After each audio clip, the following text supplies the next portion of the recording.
Assalomu alaykum. Pythonda o'rganishda davom etamiz. Demak, bugun print ekranga chiqarish funksiyasi bilan tanishib chiqamiz. Undan oldin, demak, o'tgan darsda Python dasturlash muhitini, demak, kompyuterimizga o'rnatib olgandik. Masalan, Pythonda kompyuterimizga o'rnaganmi, o'rnamaganini tekshirish uchun hozir CMD oynasini ochib olaman. Ya'ni Windows R tugmasini bossam ushbu oyna chiqadi. Bu yerda CMD deb yozishim mumkin. Ya'ni bu qora oynani bizga ochib beradi. Bu yerga yozaman Python chiziqcha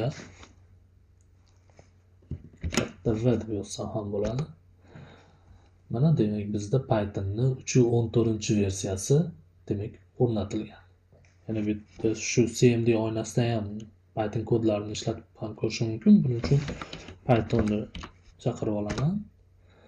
Qarabsizki, Pythonni konsol oynasiga aylandi. Bu yerda masalan qandaydir amallar bajarish mumkin. Masalan, oddiy matematik amal bajarib ko'ramiz. 2 + 3 enterni bosadigan bo'lsam 5. Ya'ni Python o'zi demak shu amalni bajarib, natijani bizga ko'rsatmoqda.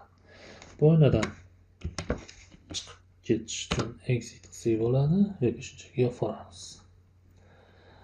Aytaylik, qandaydir sabablarga ko'ra kompyuteringizga Pythonni o'rnata olmagan bo'lsangiz, uni onlayn tarzda ham foydalanish mumkin.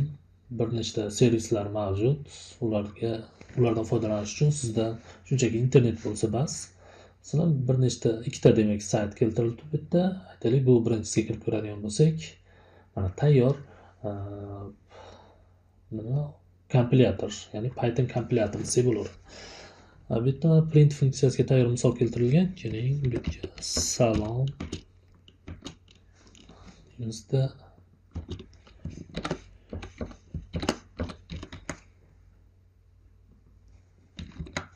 salom yozib qo'yaman hamda run yurgizishni bosaman. Natijani esa shu o'ng tomonda mana ko'rishimiz mumkin. Ya'ni onlayn demak platforma, onlayn Python muhiti desak bo'ladi. Bundan ham foydalanishingiz mumkin. Faqatgina bu endi boshlang'ich bilimlarni o'rganishga yaxshi asqotadi, lekin professional darajada ishlatmoqchi bo'lsangiz, albatta o'z kompyuteringizga Python dasturlash muhitini demak o'rnatib olganingiz yaxshi. Keyingi saytga kiradigan bo'lsak, bu ham yaxshi saytlardan biri, faqatgina bundan ro'yxatdan o'tib olishingiz kerak bo'ladi. Aytaylik, login men ro'yxatdan o'tmaganman, lekin imkoniyatlar yaratib qo'yilgan. Oddiy pochta, Gmail pochta orqali ham kirish mumkin. Shuni bosaman. Xo'p.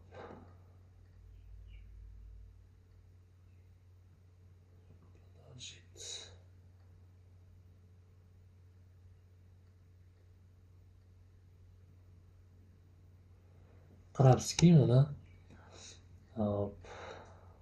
kirib oldik.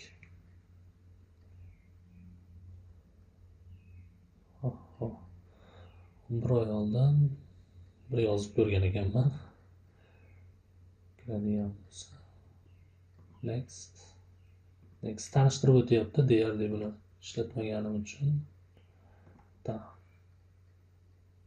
Matematik amal bajarib ko'rgan ekanman. Mana quyidagi misol, buni hop yurgizish uchun run turibdi. Shuni ham bosishim mumkin. Bossak mana. Keling, soddoroq misol qo'yaylik. Katta. 9. Shu tariqa demak bu yerdan foydalanishingiz mumkin. Bu ancha funksionalli, ya'ni alohida papkalar ochib, har bir dars uchun alohidalab ochib bemalol ishlatishingiz mumkin. Ancha mukammalroq demak onlayn servis. Xo'p, biz bulardan hozir foydalanmaymiz, chunki biz o'tgan darsda o'rnatganmiz o'zimiz kompyuterimizga. Ya'ni bu yerda pust menyusini bosib, mana Pythonda o'zini shell desak bo'ladi.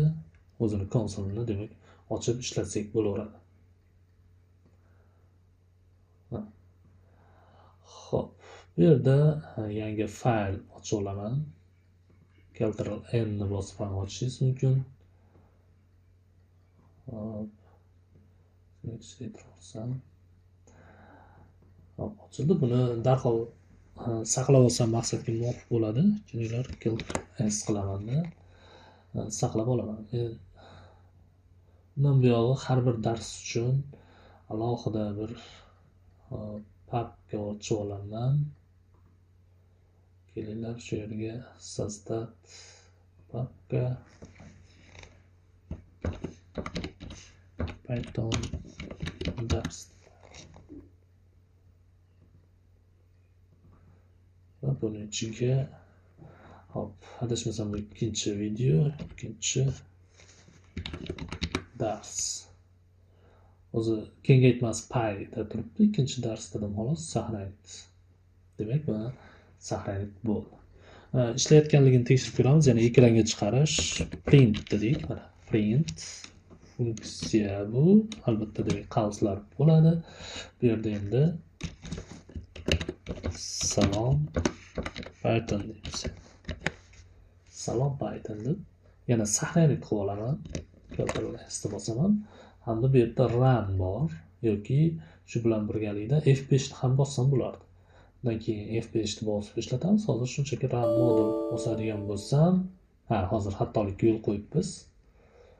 Yopishni unutibman. Bu yerga ham juft qo'shib tirnoq qo'yishim kerak edi.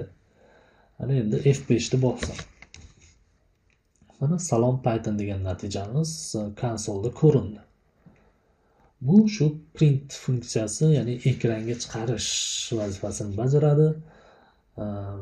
Hozirda biz mana harflarni, bitta so'zlarni chiqaryapmiz. Shuning uchun qo'sh tirnoqlardan foydalandik. Agar sonlarda chiqarmoqchi bo'lsam, bu qo'sh tirnoqlar shart emas. Masalan, aytaylik 55 sonini ekranga chiqarmoqchiman. Saqlanib qildim hamda F5 ni bosadigan bo'lsam, mana 55 soni chiqdi. Bu yerda buni ham qo'sh tirnoqlarga olib yozishim ham mumkin. Hop, saqlanib qildim. F5 ni bosadigan bo'lsam, natija o'zgarganligini bilmaymiz. Ya'ni yana 55 bizga qayt chiqadi. Lekin shuni unutmaslik kerakki, ma'lumotlarning tiplari degan, turlari degan narsa bor. Ya'ni qo'sh tirnoqlarga olinganlar string tipiga mansub deb qaraladi. Ya'ni qandaydir so'zlar, belgilar bo'lishi mumkin, bular string tipiga mansub deb qaralsa, shunchaki 55 yozishimiz buni raqam sonlar deb qaraydi. Ya'ni shu hozirgi holatda integer deb qaraydi. Ya'ni int tipiga mansub deb qaraydi. Bu keyinchalik yaxshiroq ko'rib chiqamiz. Ya'ni ma'lumotlar bilan ishlashda, qandaydir funksiyalarda javob qaytarishda bo'lishi mumkin va hokazo. Demak, bu ma'lumot tiplari ancha muhim vazifani bajarib qoladi. Hozirda demak sonlar chiqarishda qo'sh tirnoqsiz, boshqa narsalarni, so'zlarni chiqarishda qo'sh tirnoq bilan yozamiz deb qarasak bo'ladi. Endi qo'sh tirnoq deyapmiz, faqatgina qo'sh tirnoq emas, bir tirnoqlar ham bor. Bir tirnoqning ichiga mana salom deb yozadigan bo'lsam, bu ham natijani bizga taqdim etaveradi. F5 ni bosaman. Salon yana bo'lib qoldi. Salom. Bu kichkina harf xatoliklar tuzatamiz. Yana F5 bosadigan bo'lsak, salom yana degan so'zimiz mana chiqdi. Ya'ni bir tirnoqda ham string tipiga mansub ma'lumotlarni demak ekranga chiqarishimiz mumkin.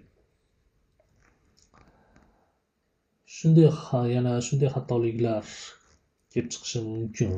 Masalan, hozir boshida ko'rdik, ya'ni bir tomonga bir tirnoqni qo'yib, ikkinchi tomonda u tirnoq bilan tugatmasak, yana xatolik kelib chiqadi. Bu holatda aslida ko'rdik, keling. Oxirida borda aytaylik, boshida qo'ymadik. Bu ham mana sintaksis jihatdan ham mana rangi ham o'zgarib qoldi aslida.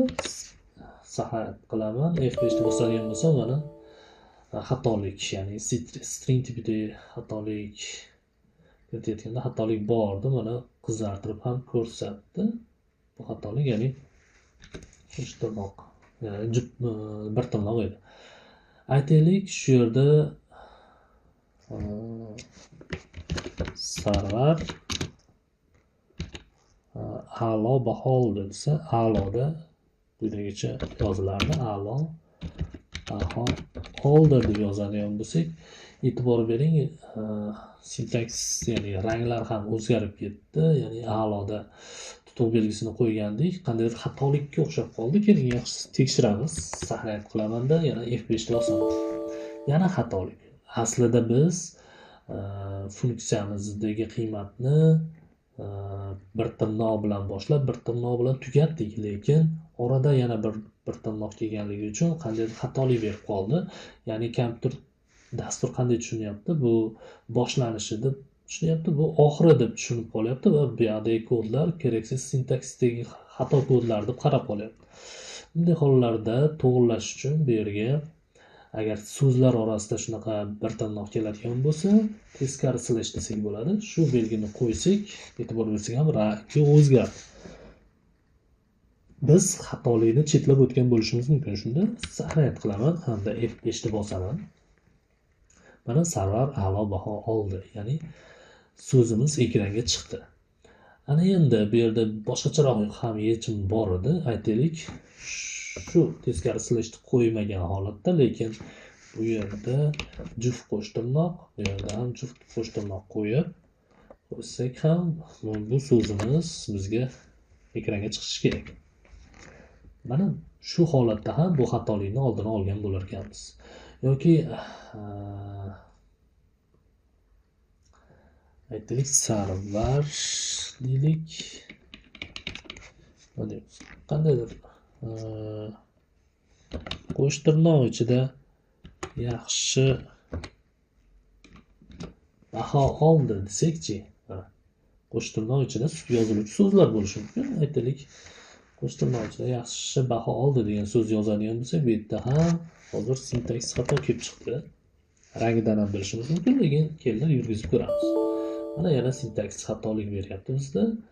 Yaxshi qilamiz. Buni ham aylanib o'tishimiz mumkin. Ya'ni teskari slash orqali har bir mana ichkarida, ya'ni so'zda ishlatilgan juft qo'sh tirnoqlarga, demak, teskari slash belgisini qo'yib qo'ysak, bunday xatolikni aylanib o'ta olamiz. Yana ishlatib ko'ramiz. Mana yana natijani oldik. Yoki yana shu teskari slashlarni olib tashlaymanda, kelinglar, asosiy qo'sh tirnoqlarni bir tirnoqqa almashtirib qo'yaman. Qarabsizki, biz yana xatolikda aylanib o'tgan bo'lamiz. Hop, F5. Yana demak natijaga erishdik. Ya'ni shunday sintakslar mavjud. Bundan tashqari bitta bir tirnoq bilan boshlab, qo'sh tirnoqni tugatib qo'yish ham xatolik beradi. Kelinglar, saqlanib qilamanda F5 ni bosadigan bo'lsak, mana xatolik. Ya'ni qanaqa qo'sh tirnoqlarni ochgan bo'lsak, qanaqa tirnoq ochgan bo'lsak, shunaqa tirnoq bilan ochib yopishimiz kerak bo'ladi. Yana to'g'rilab qo'yaman. Xo'p. Kelinglar, bu printni faqatgina bir marta emas, bir necha marotaba ishlatishimiz mumkin. Soqolay. Print. Yana print pastdan yana print ishlatish mumkin. Print. Hop. Nima deydi? Keyingi qator desam, keyingi qator saqlab olaman. Hamda natijani ko'radigan bo'lsak, mana server yaxshi baho oldi, keyingi qator. Ya'ni har bir print bittadan qatorga chiqyapti alohida, ya'ni alohida qatorga chiqyapti. Ana endi yana boshqa print ishlatishim mumkin. Yana print urgani istalgancha print ishlatishim mumkin. Bu uchinchi qator. Shunday deb yozishim mumkin. Bir tirnoqdan foydalandik. Yana saqlab olaman hamda F5 bosaman. Mana server yaxshi baho oldi. Bu birinchi printimiz edi, ikkinchi printimiz keyingi qator, uchinchi printimiz bu uchinchi qator edi. Ya'ni istalgancha print ishlatishimiz mumkin. Bu printlarni yonma-yon ishlatishimiz mumkinmi? Yonma-yon ishlatishga harakat qilib ko'raman. yonma-yon ko'chadi. Ana endi saqlanib qildim. Hech qanday o'zgartirish qilmadim, faqatgina yonma-yon bir qatorga yozib qo'ydim, saqlanib qildim hamda F5 ni bosdim. Unda qarabsizki, sintaksis xatolikka duch keldik. Bunday holatda dastur kompilyuterlari, ya'ni kodni birma-bir qator o'qib ketadi. Shunday o'qiyaptiki, shu yerdan keyin yana bitta funksiya boshlanib ketyapti. Ya'ni bu funksiya o'z yakuniga yetdimi, yetmadimi bilmayapti. Shuning uchun bu 3 ta funksiya birdaniga kelgani uchun har bir funksiyadan keyin yakunlanganligini bildirish uchun bir qatorda kelganligi uchun nuqta virgul bilan ajratib qo'yishimiz kerak bo'ladi. Shundagina bu kodimiz ishlashi mumkin bo'ladi. Saqlanib qilaman. Oxirgisiga kerak emas, chunki undan keyin qandaydir kod yoki funksiya yozganimiz yo'q umuman olganda. Shuning uchun shu yerda funksiyamiz, kodimiz tugayapti. Shuning uchun oxirgisiga demak nuqta virgul qo'ymadim. Aslida qo'ysam ham nima xatolik beradi. Hop, F5 bilan sinab ko'raman. Mana natija chiqdi. Shu oxirgi qo'sh tirnog'ini nuqta virgulini kelib olib tashlayman, saqlanib qilaman, F5 ni bosaman. Mana natija chiqdi. Ya'ni bir qatorda yozganda bir nechta funksiyani, ularni har bir funksiyadan keyin bu kod funksiya o'z ishini yakunlaganligini bildirish maqsadida nuqta virguldan demak foydalanamiz. Aslida har bir qatorga shundoq qilib ham yozishimiz mumkin. Bunda ham xatolik bermaydi, faqatgina biz nima qilgan bo'lamiz?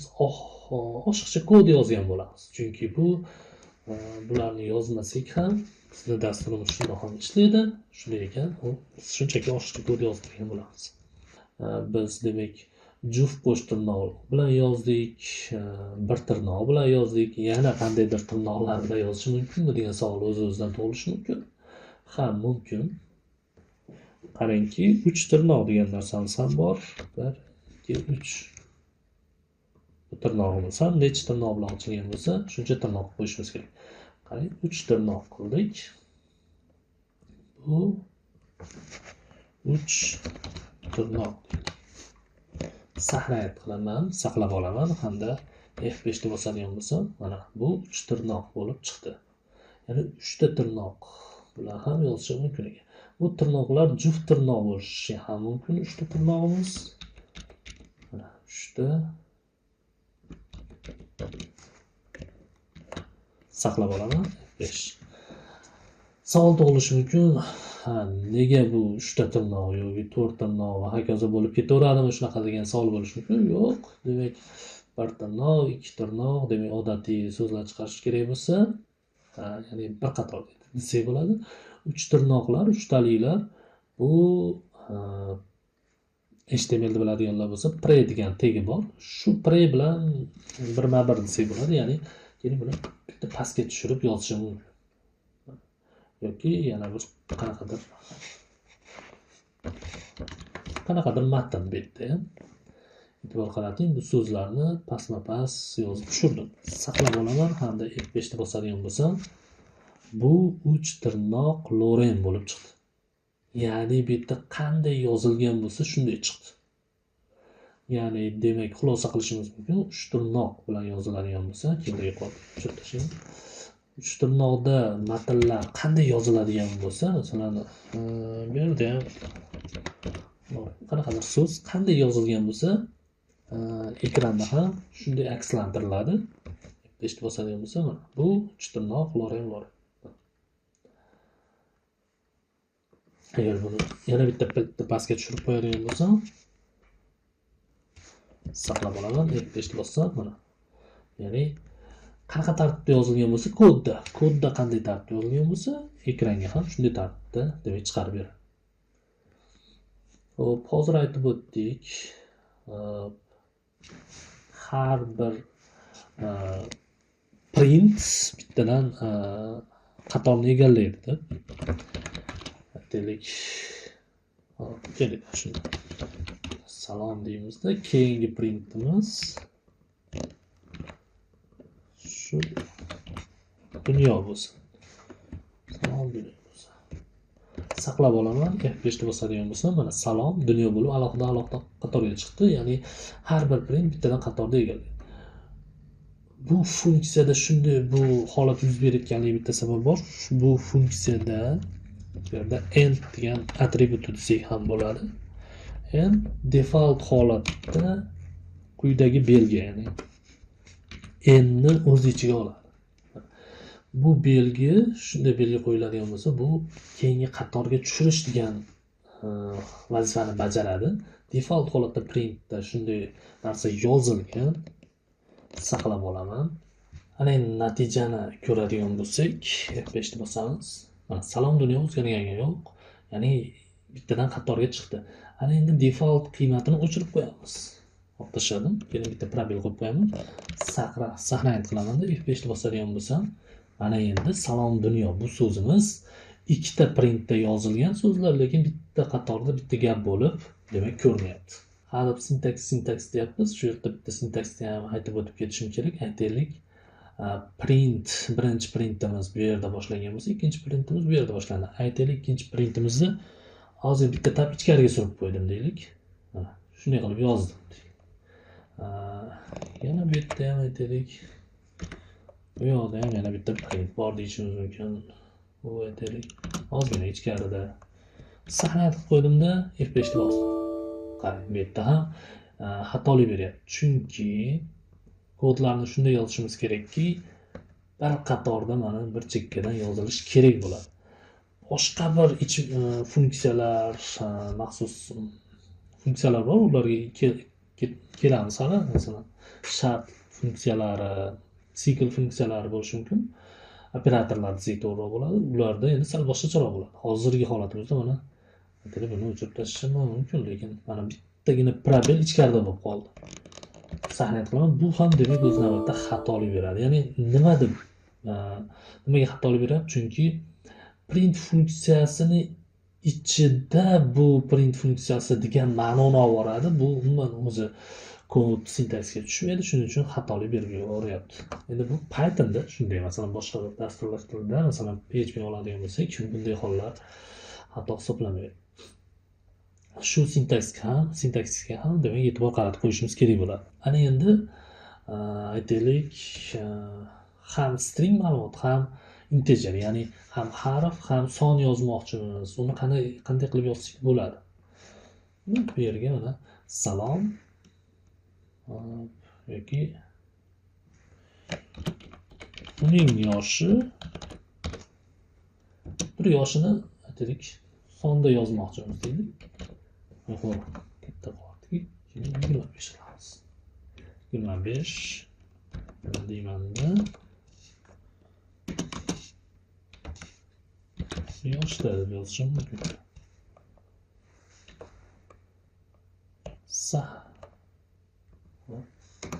Saqlanib qilaman. Sintaks shunday bo'ladi. Saqlanib qilaman deb F5 bosaman. Mana uning yoshi 25 yoshda degan so'z kelib chiqdi.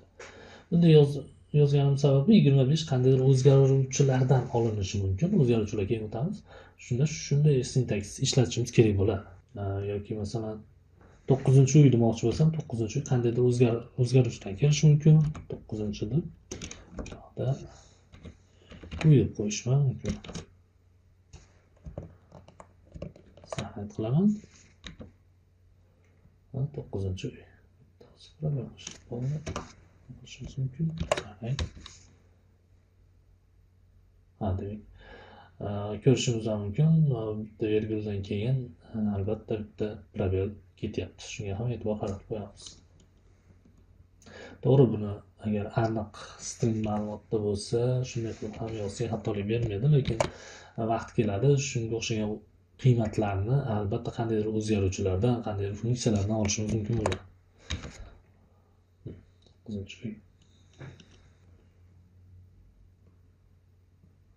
Aytaylik, 4+8 teng deyishimiz mumkin.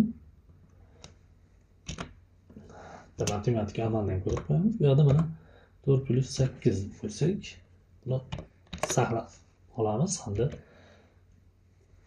natijani ko'radigan bo'lsak, 4+8 teng 12 degan natijani chiqarib berdi. Ya'ni buni string tipida yozganligimiz uchun uni hisoblab yubormadi, shunchaki belgilar deb chiqardida. Buni qo'shtirnoqlarsiz yozganimiz uchun matematik amal deb ko'rib, buni demak hisoblab chiqarib berdi natijani. ya'ni natijani qaytardi.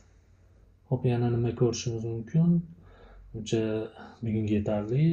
Darsimiz ham ozgina cho'zilib ketib qoldi. Qisqagina dars qilmoqchi edim, lekin salkam yarim soatga qarab ketib qolibdi. Demak, bugungi o'rganganlarimizni albatta takrorlab ko'ring. Buni saytimizda ko'rayotgan bo'lsangiz, bu videoni saytimiz orqali ko'rayotgan bo'lsangiz, bu saytda testlar yechish bo'limi bor pastda, quyida. Shu testlar yechishda shu mavzuga oid testlarni ham yechib ko'rishni tavsiya qilaman. E'tiboringiz uchun rahmat. Keyingi darslarda ko'rishguncha.